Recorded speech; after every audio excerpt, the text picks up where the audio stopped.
What's up, Painless Flipping podcast listeners? Before we dive into today's episode, I've got something special for you. Recently, I had the pleasure of joining an amazing podcast, and I wanted to share that conversation with you all. It's a fantastic discussion you won't want to miss. So without further ado, let's jump into that crossover episode and hear what we had to say. Enjoy. What's happening, everybody? Welcome to another show of the GOOYOW Now show. I'm so excited that you guys are here today. And as always, I'm bringing to you a wealth of experience, knowledge, information. As I go along and I meet cool people in this world of real estate, I always want to know, hey, what are they doing and how can they provide value? Because look, one of the most interesting things that I have found about real estate investing specifically that I think is different than almost any other industry out there is that we truly all can work together, right? Like there's no matter how much marketing you do, like the reality is at some point you will scale if you're really good beyond your capability of doing deals, and you'll need to pull in other investors. So it's one of the few markets where we truly can say, hey, like we need to know everyone that we work with, and we need to learn and grow from each other, because the more that we can help each other, the more that we all grow together. And so with that capacity, I'm excited, or rather with that in mind, I am excited for today's show with Mr. Nathan Payne. Nathan, thank you for being here, buddy. I appreciate it. Thank you. Thanks for having me. I appreciate the opportunity. Yeah. So Nathan has a wealth of experience in sales, and we're going to be talking a little bit about that. I think for most of you who are in this group or listening to this podcast, or if you're just coming in either way, the reality is no matter how good you are at sales in this moment right now, we can always be better. There's always something else we can learn. And the thing that I've learned in 14 plus years of doing real estate is, hey, look, there's always some, it could be a tactic, a trick, and it might not even be something that here's the thing that I always find funny, right? Like every time I listen to sales, any sort of sales training, I'm like, oh, I knew that. I just forgot about it, or I'm not implementing it the way I should, or something. Or sometimes it's like, oh man, I didn't even think about it doing it that way. So exactly. I think sales is one of the most undertrained skills most investors have, because we just think, oh, we just want to like flip houses, or we want to like get into it. It's like, yeah, right. Well, marketing and sales are the beginning to that point. If we don't do those things good or well, really, then we're not going to be there. So Nathan, for anyone who doesn't know anything about you, why don't you give us a little bit of a background, some of your history, and then we'll dive into some of the details of this. Real quick, can I comment on what you said? Because I had a thought. Yeah, 100%. So about sales training and how important it is, right? So like when you role play or you practice something every day, like daily, you master the skill, right? So for example, like say if I start today and I say, okay, I'm going to practice overcoming this specific objection. Then when I'm training or calling people today, I will remember, right? Because I'm gonna be like, oh, I just trained on this, and then I'll use it. I apply it to this. So I started doing jujitsu about like 8 months ago, and I was trash when I first started. But we're all trash in pretty much every martial arts when we get started. It's such a weird thing to get used to. For sure. But the way I relate it just happened yesterday. So like when I go to jiu-jitsu, like we train for 30 minutes, we train on a specific technique, and then we go live, or we roll with each other. And I was practicing a Kimura yesterday. So a specific technique to submit someone. And because I was practicing for 30 minutes, I hit that move specifically what we're practicing in that roll session, the live session. So it's really interesting how it relates to jiu-jitsu, pretty much anything you do. If you practice it daily, you're going to be able to apply it in your life. So anyway, when you were talking, I was like, man, that's so true. It applies to not just sales, but anything. If you practice and continually try to get better, it's cool. How we do anything is how we do everything. Yeah, it's awesome. So that's cool. I mean, I'm glad that I came on here because you were like, hey, you helped me realize that just from hearing you out. So the value already. This is what it's about, literally, right? Like, and one more thing on that. Of course. No matter what, right? Like, so one of the things that I got myself into the trap of, if you will, especially around, for me, like year 5, 6, maybe year 7, somewhere in that range is where it really started to happen to me, is starting to get cocky in a way of like, oh, I know everything. Like, oh, I've seen this, I've done this. I don't need to watch that training. I've done this. And the thing that I found is that no matter what training I end up watching, even though like, especially when it comes to digital marketing, because arguably I probably know more about digital marketing, especially for real estate investors, than anybody out there. But there's always something I can learn. In fact, I just watched a Instagram reel yesterday. I was like, oh man, that's a great idea. How did I never think of that? Like, I knew all these things, but hadn't put them together in the specific way that this guy had. And it was like that shift in that moment. And I think there's so much that we can do when we simply stop for a second and allow ourselves to absorb information. Yeah, I mean, it's so true. Like I was there too with sales. I was like, man, I'm the greatest sales. Like when I was doing door to door, as I'll tell you about, I thought I was so good. But now, like being where I'm at right now, I'm like, dude, I was terrible at like where I could have been, right? I had a different technique. I just thought it was really good. So if you're a student of the game always, you'll always be learning. But if you think you've made it and you can't learn anything for anyone, I think that's when you start, plateauing or even going down. So 100%. All right. So a little bit about your background. Let's dive into it. So I grew up in Atlanta, Georgia. And, once I graduated from high school, I went on a 2-year mission from my church to Portland, Oregon. And it was Spanish speaking. So I worked with people and talked to people about Jesus for 2 years. After that, I came back from my mission and went to college. At college is, when I started going is door-to-door sales is like a big thing in where I went to school, Brigham Young University, right? They take all the missionaries that knocked on people's doors for Jesus. And then they're like, hey, we'll go sell some stuff now. So I had that skill set. And I did that, and I grew teams. I was one of the best sales guys, and that's what I was basically saying. Like, hey, I thought I was like one of the greatest guys in the company. Right. So I was kind of cocky in the sense like I knew what I was doing. But after I did door-to-door sales for a while, I opened up a cereal bar in college and a music venue because I just wanted to take. You make good money in door-to-door. I don't know, and not a lot of people know that industry, but it's like fully commission, but you get paid a lot because there's like no marketing spend. You just go out there and you make you sell. You pretty much make what you sell, and it's a lot. So so I took all that money, put it into a music venue in college, ran it for a year, didn't make any money. At least I don't even remember. I wasn't even keeping books. I was just having fun. And then after college, I got married, moved from where I was going to school, and I was going to school in Idaho. So I moved, met my wife, decided, hey, I don't want to do door-to-door anymore. I don't want to move around because you got to move around a lot, selling in different areas. So then I was like, what can I do that will make good money? And then I got into real estate. And then here we are. And now we're here 4 years later. Perfect. So let's talk a little bit about, the sales aspect. And actually, I'd like to start on the door-to-door side. And the reason for this is most people that I talk to are terrified of going door-to-door. And Right. Yet the ones that I know that are doing it are usually insanely successful because, you're there, you're talking to the person, you're in, almost in their home, if you will. And so I'd love to know, I guess from your standpoint, like, especially when you got started, and I know you said you did this for your church. Mm-hmm. How do you overcome that initial fear of knocking on someone's door and like trying to talk to them about, in this case, real estate? Right. Well, when it came to the church aspect of it, like when you're a kid, there's probably a lot of people that are scared. But for me, it was like, hey, this is something I want to share. Like this is, ingrained in me, like ever since I was raised in this religion. So I was like wanted to share it. So that the fear of that I didn't really ever get scared or thought that was a thought, right? Because no one really ever talks about being scared. And when you do that, plus you have a companion, you have someone with you. So it's not that scary. But then when it got to coming back by myself, having to knock the doors, that fear didn't exist.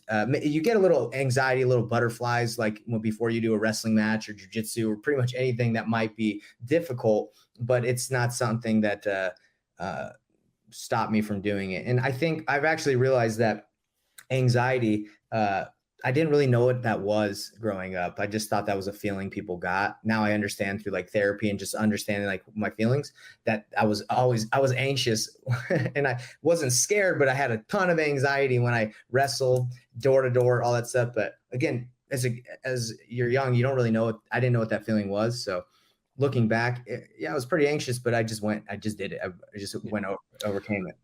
So I want to hone in on something. And I think this is super important for everyone else to listen to, because a lot of you might be going, okay, well, I'm not going out sharing a message like that. So, this doesn't apply to me, but I think what you said is super important. So especially when you were in the church aspect, right, you had a message that you believed that people needed to hear, and that makes it way easier.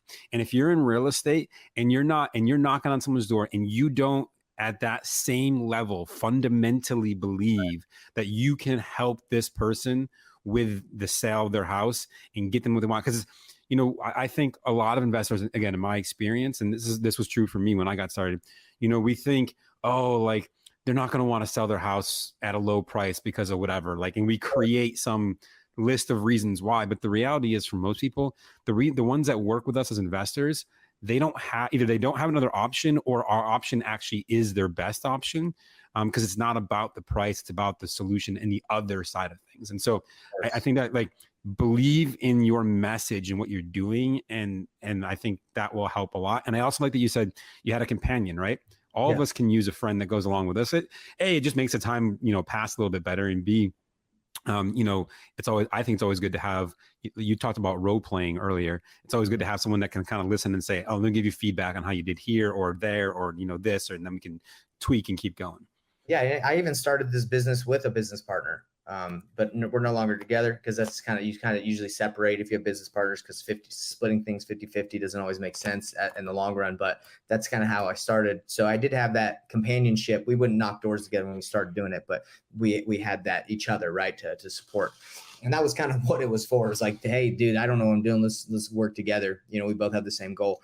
But yeah, I mean, it's all about just going out there and overcoming. If you do have fear, you're pushing through it, because you got to understand what's the worst that can happen. I mean, right. I had a gun pulled on me when I was doing door to door, trying to sell Dish Network. I was in this random town in Oklahoma, like on the border. We were in Dallas and we drove up because we're like, hey, this town might be good. No one has cable because we're satellite. So I knock on this dude's door because he had Dish Network and it was an old dish. I was like, let me talk to this guy. Maybe I can upgrade him. So I knock on his door and he opens the door with a gun. Like, obviously there's something wrong with the guy. He's just like, get out of here. And it was late at night. So he's like, get out of here. And I'm like, hey, I wasn't even scared because for some reason I just don't acknowledge that I didn't think he was going to shoot me. So, what are you going to shoot me? So he pulls the gun and then he's like, get out of here. I'm like, hey, I knocked on your door because I see you have Dish. I can upgrade your dish if you're interested. And he's like, no.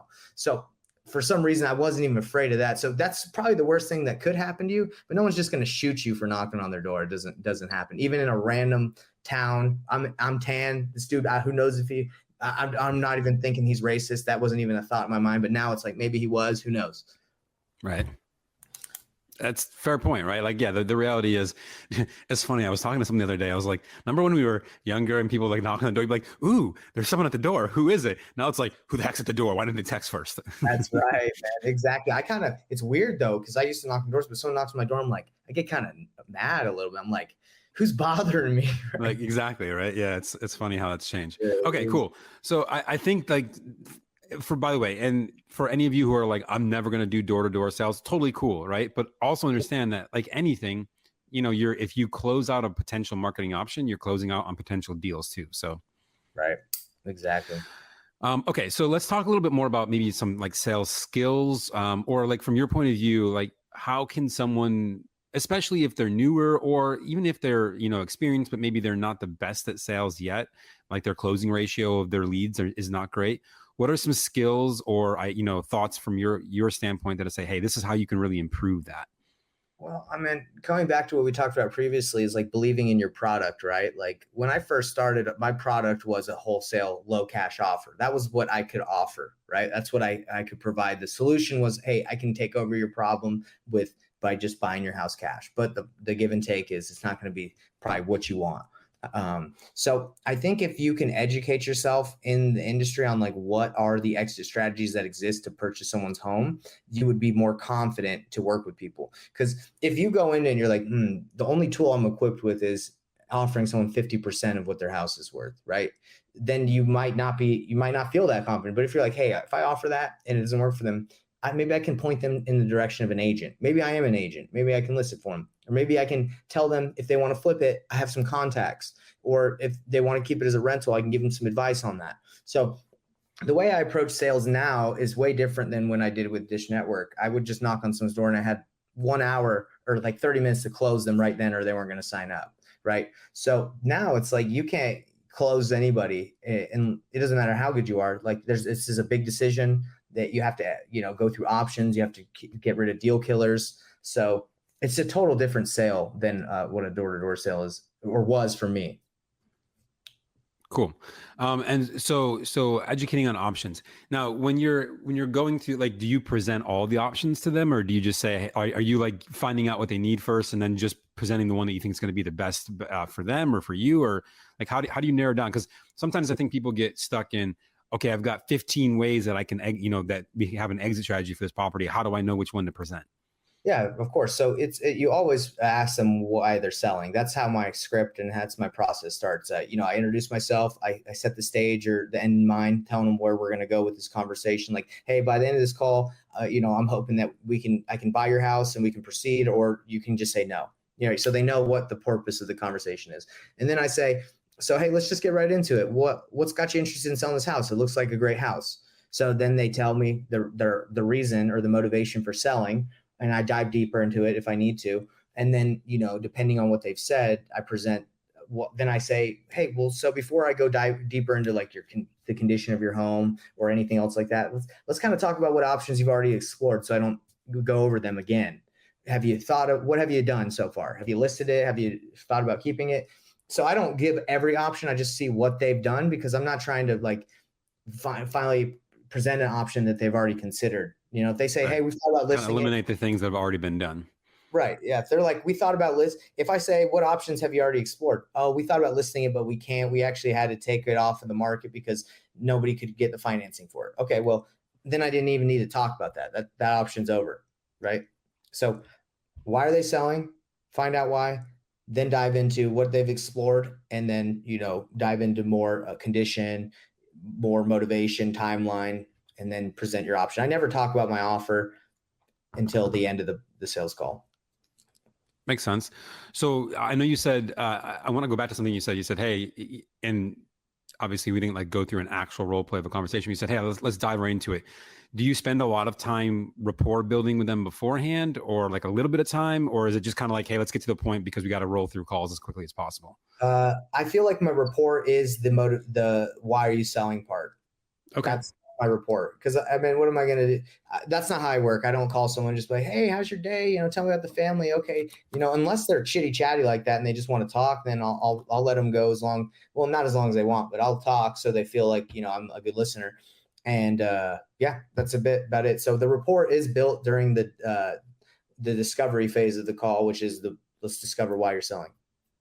Okay, perfect. I mean, and I think that makes a lot of sense. I think a lot of people, they get stuck in that.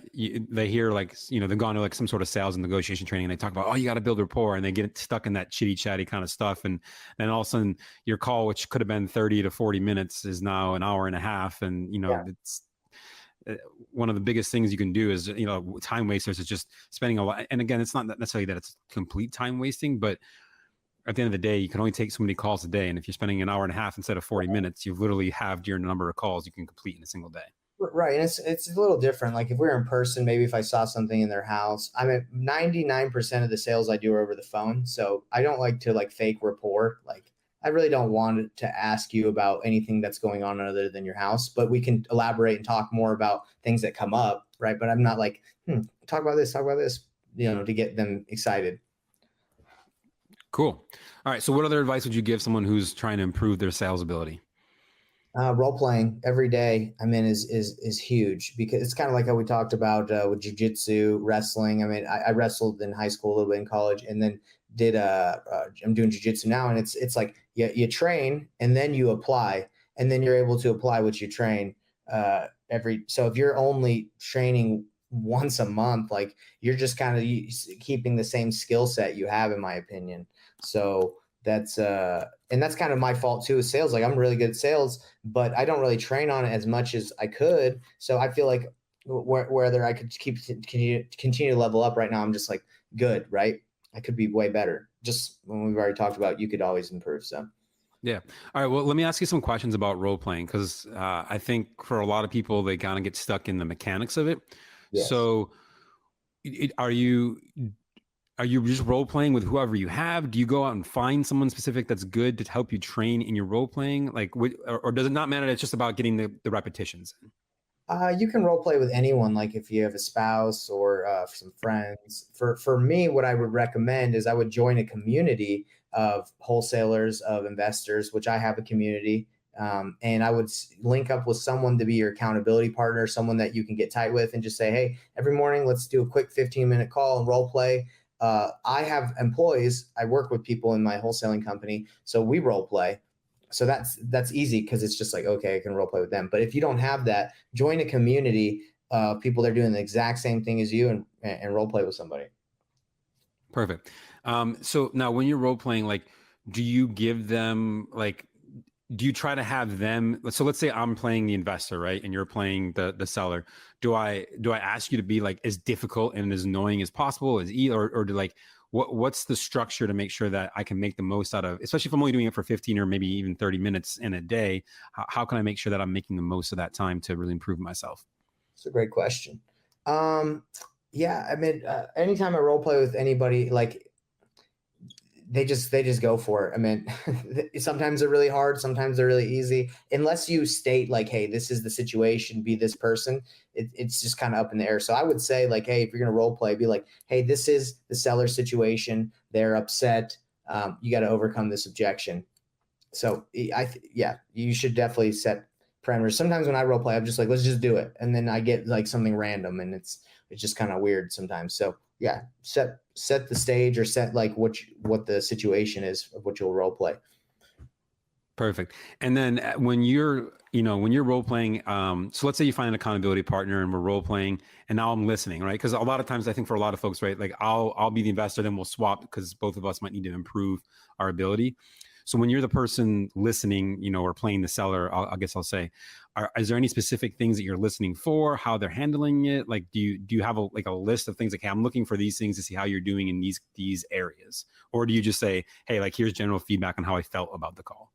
Yeah, I mean, my role playing isn't very structured. It could be like, okay, trying to hit on specific points of the script, right? Like if you're doing a script, you could just be like, okay, this is how we did on this one, this one. I just kind of just talk about what I saw, but it could be Okay. way better. Yeah, depends how structured you want to be about it, right? Do you find there's a benefit to being that structured, or is it better to kind of flow, or is it better just to see what works for you and kind of go that way?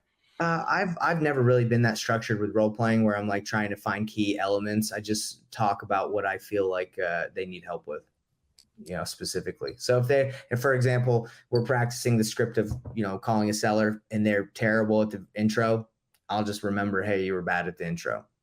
Okay. About that. I don't have like key points, but I'm sure being structured probably helps more people. I just not that structured of a person, and when it comes to That's cool.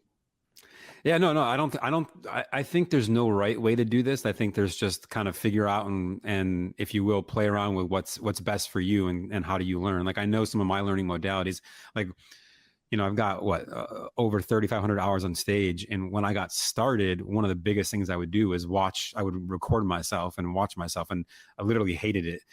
But it was also the single biggest thing that helped me improve the quickest as well. Of course. That's awesome. Yeah. So are you, when you're doing your sales calls, are you recording all your calls and do you go back and review them later on? Do you find value in that? I don't. I've never been into listening to myself do calls because there comes that cocky part where I'm like, I'm fine. That's the problem, right? Like if I listen to my stuff and improved, I'd probably be better. But for me, I'm like, nah, the best happened.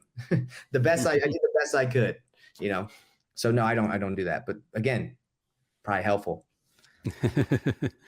Cool. All right. So what other advice might you give to someone who's learning to improve? So we've got, role playing, we've got, whatever we just talked about before. I'm totally spacing right now. Role playing, we talked about knowing your options and like feeling good about your product. I would say overcoming objections. I mean, we could go forever, right? Because there's so many different parts of the script, different parts of the sales process. So I'd say overcoming objections and boxing an objection. Boxing an objection is if someone says, I'm not ready to sign, like, for example, like, hey, I'm not ready to go yet. And at the beginning of the call, you said, hey, if I can give you an offer that you like, are you ready to go? Do you agree on an offer? And then you're like, okay, let's get the paperwork ready. I'll send it over and you can sign it and I'll read it through with you. And they're like, I'm not ready right now. You could go back and you could be like, hey, you know what? I totally get it. Maybe we're moving a little fast, but you said at the beginning of the call that you were, if we gave you an offer that you accepted and you did, you'd be ready to go. What's going on? So that would be like a way to call out the situation, right? Because you set the right expectations. But if they're like, oh, I don't know, I just don't feel very good about it. So then you box the objection by giving them specific things that might make them not feel good. You could say, hey, okay, well, let's talk about it because I've been doing this for a while. I just want to make sure you feel comfortable working with me. Is it me?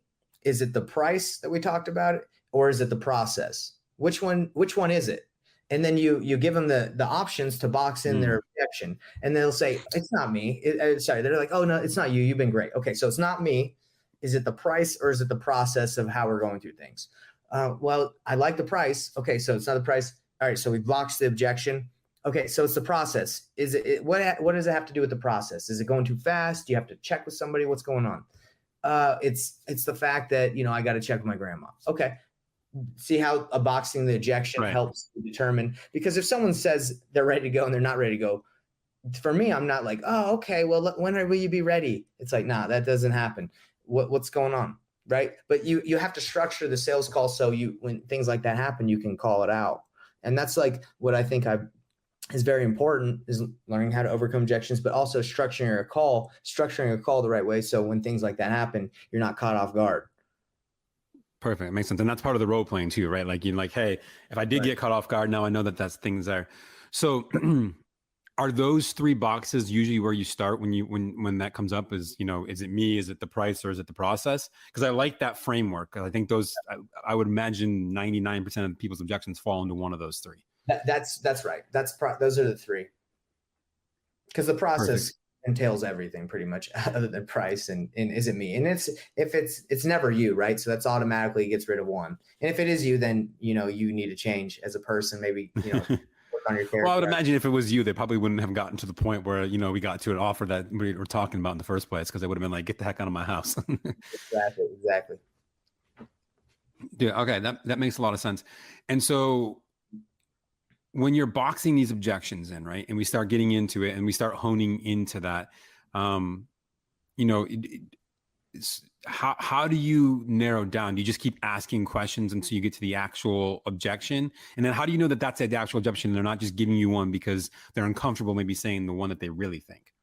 Well, that's a really good question, because if you box the objection all the way down to what you think it is, there's just other sales techniques that are like, okay, really, I can't remember the terminology that the book uses, but it's a good book. It's called, I can't remember the name. Don't even worry about that part. Anyway, so it's testing the objection, right? So it's like, okay, let's say it's a grandma, right? My grandma needs to sell. So you would be like, okay, if that's really the truth, let's find out if that's really the problem. So you'd be like, okay, so you're selling your grandma. I should have dived in deeper. I'm sorry. So let's talk about your grandma. Does she own the property? Like, no, she doesn't own it. It's me. So let me understand, because I want her to be involved if she's a decision maker. So if you can't sell this house without her, is that what's going on? No, I can't sell this house without her. Well, okay, what's going on? Well, she helped me buy it, right? She gave me the down or whatever, and I promised if I sold it. So you really test it, right? You ask more questions, because if she's like, if you find out that's just an excuse, you can call it out and be like, hey, look, it seems like that doesn't really have to do with it. What's going on? Do you really just not want to sell your house? That you just have to ask more questions. I mean, you got to be okay with just diving deeper and deeper and asking questions, because I think they say buyers are liars and sellers are too. Like we're all trying to not give our hand. Right. Yeah. It's like we're holding our cards close to our chest. And I want to point out something else. I think that you went through that process, and that's important for people to understand, which is, for those of you listening or watching, the question that he asked is like, what's going on there? Tell me more about this. Let's go into that. Like very open-ended questions versus yes, no type questions. Yeah. Never closed questions, or always open-ended, right? Because you got to get as much information as possible. Because what we're doing, essentially what you're doing as a real estate investor, is you're trying to find a solution to their problem. Or if they have no problem, why would they sell you their house? Right. So if there's no problem, then move on. Right. So when I call, when I say, hey, what's got you thinking about selling? Nah, no reason. I'm just testing the market. Well, that's okay. Test away, but I'm not your guy. Right. I can't help you. Do you find, I hear that a lot of times. Do you find that that's a common answer, even though it's maybe not the true answer? It's just the one that they're saying right now. I kind of believe that sometimes. I'm prone to believe, if someone says that, I'm just like, hey, no, I totally get it. Especially over the last 2 years, if people were just like, hey, I'm just trying to see what I can get. That's fair, yeah. But if there was now, I'd be like, why do you want to test it right now? You should. It's the worst time to potentially test it. You should have done that 6 months ago. So over the last years, I would say, yeah, that was fine. But whenever you get any answer just dive in deeper. That's what I like to do. Is whenever someone says anything, I try to clarify.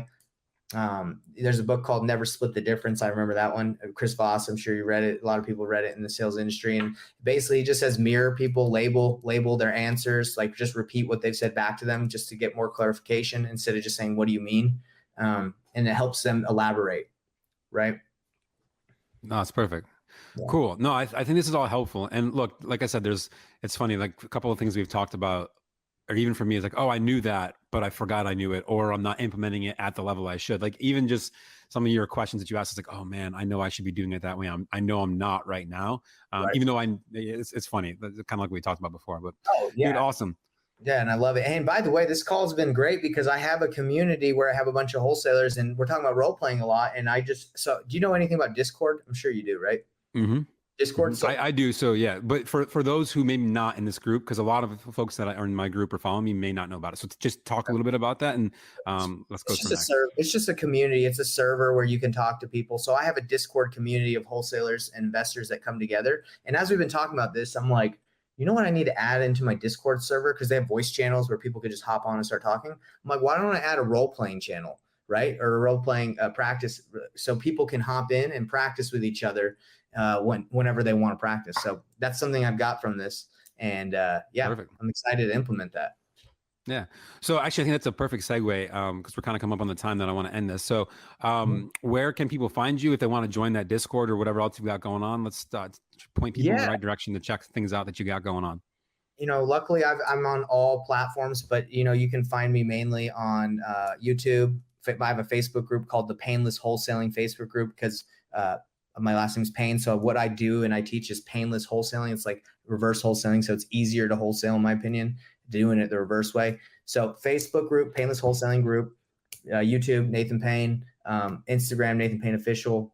And my website is investorthrive.com. And all those platforms, you can DM me, you can reach out to me if you have questions, you can call me and I'll point you in the right direction. But for me, like I've created my goal, my vision is to create a community, a very low, affordable community where buyers can come, investors can come, wholesalers, commercial wholesaling, subject to pretty much everything. So it's like, hey, look, if you're brand new and you don't know anything, you don't need to know everything. Come to this community and ask questions and people will help you because and I know that if you help someone, it usually turns into a deal. Right. Almost always. Yeah. So come on in. Come to my community. Check it out. Perfect. And thank you for sharing that. I appreciate it. And thank you for being on, sharing this amazing advice. Like I said, I think sales is an undertrained skill for most investors. And if we all and especially over the next few months here, it's going to be even more important because, we're going to be dealing with people who are going to be likely in a more distressed situation than they have been for the last 2 years. And distress and high emotions does not always create logical stuff. So we have to be able to ask the right questions to get to the right answers. Exactly. Yeah, exactly. So thanks for being on, Nathan. I appreciate it. Of course. For all of you listening or watching, as always, truly appreciate your time, your energy, your effort, your ears and or eyes, or both in this case, if you're watching it on the Facebook group. If you're not on the Facebook group, make sure you drop in. The link will be in the show notes. If you're on the Facebook group and you're not listening on the podcast, there's a lot of other episodes out there for you to check out. Go do that as well. And as always, it's one simple payment. And I stole this idea from Andy Frisella, so I'll give credit where credit's due. But one simple payment for this free show is to invite a friend. Tell someone you know about this show, because at the end of the day, right, like all this great information that Nathan just shared does no good if no one actually listens to it. So the best thing that you can do is to share it with a friend or two that might find it beneficial, especially if they're in business partners or people that you work with or in other communities that you're part of. At the end of the day, like I said at the beginning of the show, there's no other industry that I've been a part of that really we can help each other learn and grow and do more. So just share it out there and let people know. Otherwise, thanks so much for being on, and we'll see you guys again on another great show next week. Take it easy. Bye.